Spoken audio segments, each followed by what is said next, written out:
ಅಧಿಕಾರಿಗಳು ಪ್ರೊಫೆಸರ್ ಆಯಸ್ ಕಾಳಪ್ಪವರ್ಷ ಹಾಗೆಯೇ ಗೌರವಾನ್ವಿತ ಪ್ರಾಚಾರ್ಯರು ಡಾಕ್ಟರ್ ಭಕ್ತಿವಾಯ್ ಮೇಡಮ್ ಅವರು, ಉಳಿದ ಎಲ್ಲ ಸಿಬ್ಬಂದಿಯವರು ಬಹಳಷ್ಟು ಪ್ರೀತಿಯಿಂದ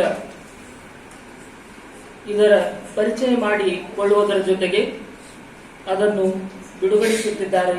ಎಲ್ಲರೂ ಜೋರಾದ ಚಪ್ಪಾಳೆಯೊಂದಿಗೆ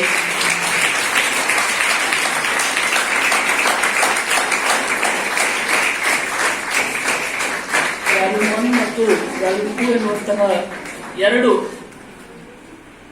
ಕಿರು ಪ್ರಕಟಣೆಗಳು 3 ತಿಂಗಳಿಗೊಂದೊಂದು ಪ್ರಕಟವಾಗುತ್ತಿರುವಂತಹ ಈ ಪತ್ರಿಕೆಗಳು ಡಾಕ್ಟರ್ ಎಂ ಪಿ ಪೊಲೀಸರವರ ಸಂಪಾದಕತ್ವದಲ್ಲಿ ಪ್ರಕಟಗೊಂಡಿವೆ.